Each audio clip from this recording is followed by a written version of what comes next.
I just got my first paycheck from YouTube. It's real, I can actually hold this. I've dreamt of this day for so long, and it took me 12 years to do this.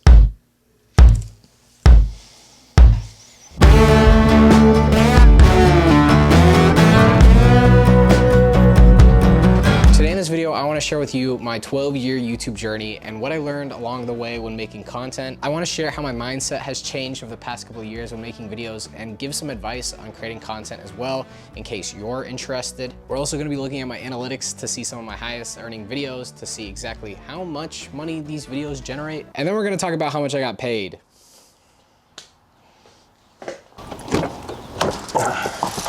So this channel that you're currently watching this video right now is the first YouTube channel I ever made, and I made this on May 18th, 2012. I was about 10 years old, and like every 10-year-old at the time, I had a dream that I wanted to be a YouTuber. And about a month later, I posted my first video, and then I posted like hundreds of them, and they all amounted to a total of 33 subscribers, which I didn't really care about at the time because I just enjoyed making videos. Hi. Okay, so now we move forward to my sophomore year of high school. I think I was about 16 at the time, and I was asking my mom for my birthday, could I get a video camera? She got me one. This is it. It's the Canon SL2. This one's pretty cool. It should be on screen. And with it, I made a completely new channel. I was making sketch comedy vlogs with my friends. I probably posted maybe 100 videos on that channel, and I only got 183 subscribers. So yeah, the channel didn't really work, and that sucked. Again, nobody cared about the videos I was making, and honestly, looking back on it, why should they have? I was a nobody, my videos sucked, my thumbnails sucked, my title sucked. I just didn't know how to play the YouTube game properly. It was really disheartening at the time, and it's probably weird to say, but it's moments like these that I think were really, really important for me. I started doing other things at the time, playing more video games, picking up more shifts at work. I honestly was just doing whatever I could to kind of distract myself, but it was like kind of hard to do that because I would still watch YouTube videos, and anytime a YouTuber was like talking about their analytics or like what goes into making a video, I would watch it. And I'd also, when I was hanging out with my friends, take my camera with me and then like make edits or like record something. I just kept finding myself slowly coming back to it. And then I read One Piece, which I know is like a weird transition, but trust me, it's gonna make a lot of sense. Just give me a second, let me explain myself. So it was like the summer of 2020. I had just graduated, my job was politely telling me to fuck off, and I was reading through One Piece just to fill up my time. I didn't really have anything else to do. And there was a scene in chapter 2 of the manga that really stuck out to me. So this is a conversation between Luffy and Kobe when they first meet. Luffy tells Kobe that he's gonna become king of the pirates. Kobe rejects this idea, saying that Luffy couldn't be able to do that. The odds against you are astronomical. It's impossible. You want to be king of the pirates in the golden age of piracy. It'll never happen. Luffy punches Kobe and tells him he's being hysterical. And he goes on to say this: I've set myself to becoming the king of the pirates, and if I die trying, then at least I tried. This short conversation has inspired me so much. This caused me to continue on with One Piece and watch Luffy's story unfold. He starts off the story as a nobody, but as the story progresses, he fights a lot more battles, gets in a lot more situations where honestly, a lot of people would have quit, but he just keeps going. It caused me to have some moments of realization where I was like, dude, if I never chase after this, I'll just be thinking about it for the rest of my life. And at this point, I'm like 19 years old, and I'm thinking, okay, you know what? Let's try again. So it's September 25th, 2021, and I decide we're gonna try again. And so I post my very first manga video on this channel, and then I post another one, and I post another one, and guess what, baby? They suck. I don't like watching my old videos, but I will refuse to delete them just because of the fact that that's the journey. That's where I came from. And I look back on those videos and then compare it to the ones that I have now, and I realize I'm growing. I'm getting better. I started having moments where I would get really serious about it. Like I would write down monthly plans and video ideas and write down formats. I would look at what you guys would say in the comments down below and try to figure out like what exactly was the thing that was making you guys stick around, what were you guys gravitating towards. And the whole time I was fucking horrified, constantly thinking, what if I couldn't do it? But I didn't want that to stop me, so I just kept going. And then, oh my God, I finally had a video hit the algorithm, touch the algorithm a little bit. And then I had another one do it, and then I had another one do it. It was like 3 of them within the span of a month. It was sick. And I started getting a little bit of confidence in what I was making and feeling this urge of like, dude, maybe I could actually do this. So ever since then, I've been posting videos, and on December 15th, 2022, I hit 1,000 subscribers, which was like a goal that I wanted to hit for so long. That's the milestone, that's the goal. That was like the 1,000,000 subscribers in my mind. That felt so unachievable, and I did it. That was a good day. And then I hit 2,000 subscribers about a year later, and it's been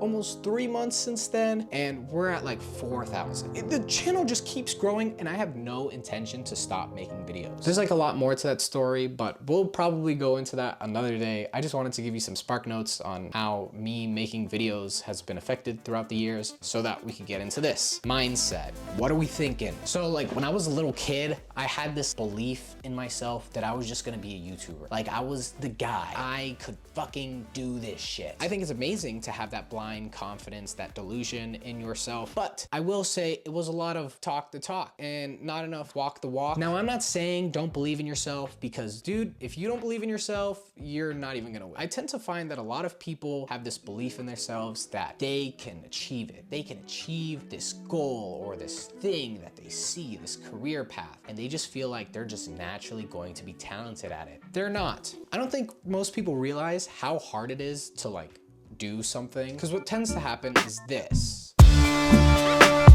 So like most people get really excited about something. Let's say you want to be a YouTuber. You probably think you're gonna make videos and you're gonna grow like this. This is not what happens. Instead, you're gonna go into the platform and you're probably going to go like this. See, because it's easy to watch a video, but it's not really the easiest to make a video. There's a lot that goes into it. And the more and more you realize how much you don't know, you're just gonna keep going down. And this, that's where a lot of people quit. And this is kind of where I was, where my multiple channels weren't getting any views, any subscribers. This is a really depressing period, but I kind of want to change your perspective on it. This is not failing. This is learning. This is winning. This is growth. Failing only happens if you give up. So if you don't give up, you're never gonna fail. You just don't get it yet, but that's okay. Everything that you perceived and all that blind confidence you had is breaking away. And what's going to replace that is actual growth, a deeper understanding of what you now need to do to actually win. So eventually you're gonna hit this low point. And this was really important for me. And honestly, you could apply this for anything in life, but you reach this moment at the very bottom where you start to really reflect on who you are as an individual. That blind confidence and ego is gone, and now you're facing yourself in the mirror and you're like, can I actually do this? What aspects of me and my personality, what is it that I bring to the table that's special and unique? What separates me from the rest? What have I been able to do that actually some other people haven't been able to do? I had this honest conversation with myself where I was like, okay, this is a lot harder than I thought it was going to be. Is this the thing that I want to pursue? Is this the thing that I want to struggle for? Is this the place I want to put in that hard work so that I can start growing and advancing? Do I want to mess up and learn a bunch of times just so I can start figuring out how to win? And I was like, yeah, I do. And so this was the moment where I was like, okay, what is the first thing I need to change? What in my videos needs to get improved? Do my titles need to change? Is it my thumbnails? Is it my introductions? Is it how I speak to the camera? Is that the thing I need to change? If you've read Vinland Saga, it's like when Thorfinn is talking about how he's empty, and then the old man is like, being empty is the perfect place to be, because that means you could just be reborn. You know, you could fill it up with whatever you want. Making videos is a lot of work. Some of these videos take me like 30 hours to make. It's really difficult, but for me, it's kind of just worth it. But to get to that point, I had to realize that this was not the trajectory. This doesn't exist, at least not for me. There's some people out there who get it on their first try. Good for them. That's their journey. That's not mine. And for most people, we're not lucky enough to have this. You need to have this to get this. If you really want to achieve something, like if you really want to get something, you're gonna have to put in work. It's not gonna be easy, and don't expect it to be, because if it was easy, everybody would be doing it. You don't find your audience, they find you. This isn't just filled with manga. I know, crazy, right? I actually have proper books in there. Here's some of my favorites. Keep going, steal like an artist, and show your work. Now, if you want to be a creative of some type, I highly recommend getting these books and reading through it. They're really fun. You could probably finish them in like 2 hours each. One of these books had that quote of, you don't find your audience, they find you. And that really like shifted my perspective when I was making my videos, because before I would make videos that I thought people would like. And like, that makes sense. Make something you think people are going to enjoy. But the thing is, it's like, when you don't know how to make a video or you don't know how to paint and you try to paint for someone else or make a video for someone else, you tend to be like everybody else. Where's the flavor? Where's the style? Who are you? You don't know that yet because you didn't give yourself time to figure out the videos that you want to make for yourself. You just wanted to please other people first. So I find that like believing in this quote gives you a sense of freedom. I make videos that I think would be fun to watch. If I stumbled upon a YouTuber and they were making the content that I made, I would be like, dude, I really fuck with this guy. Make what you want to make. I don't care if it's good or not.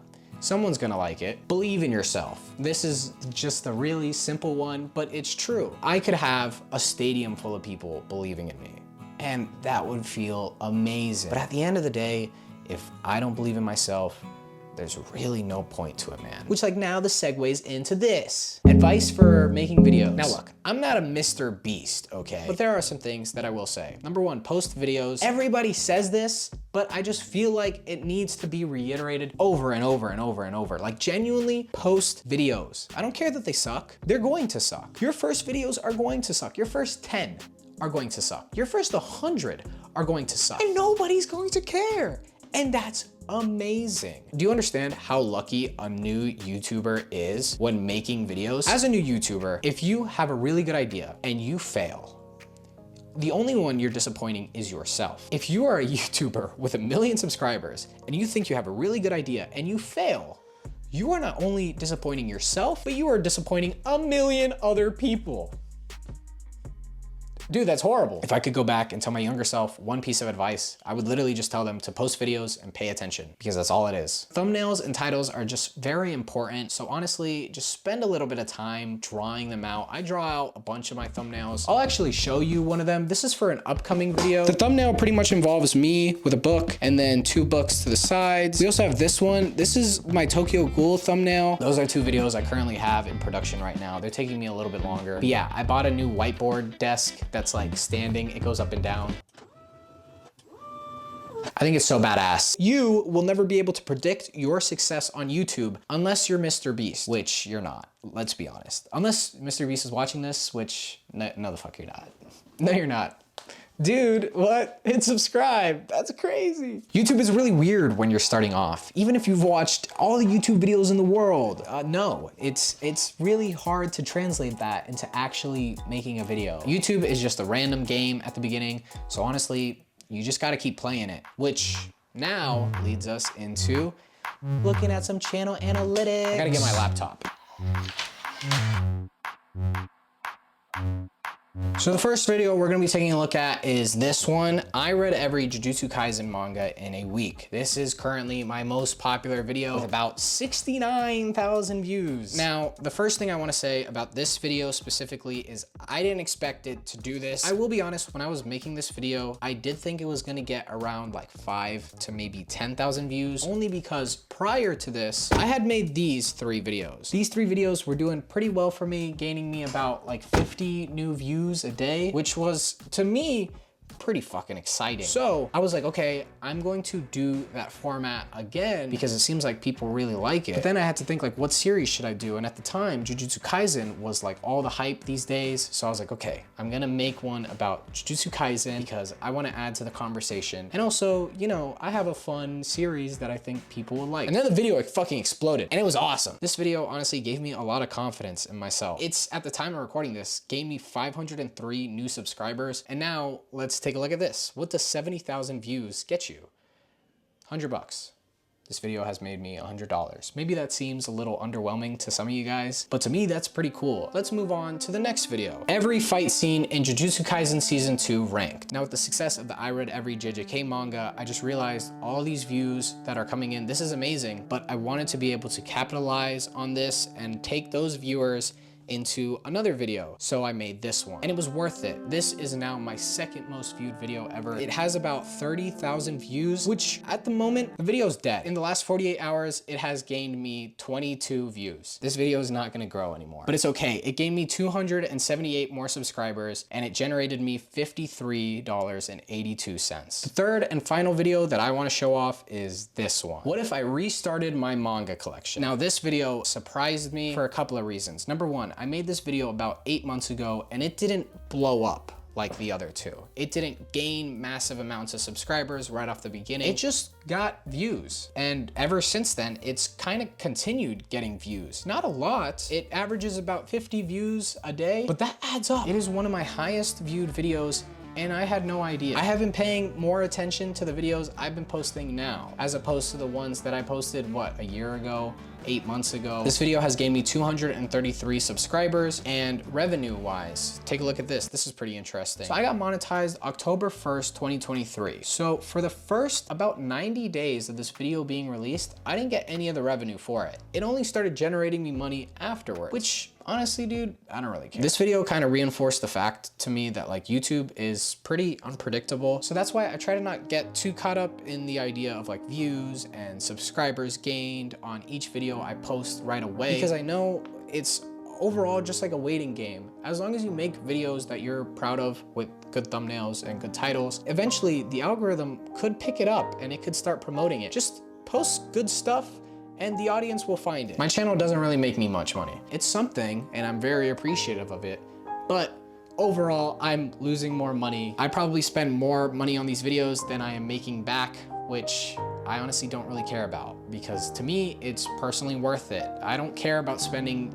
$40, $50, $100 on a video sometimes.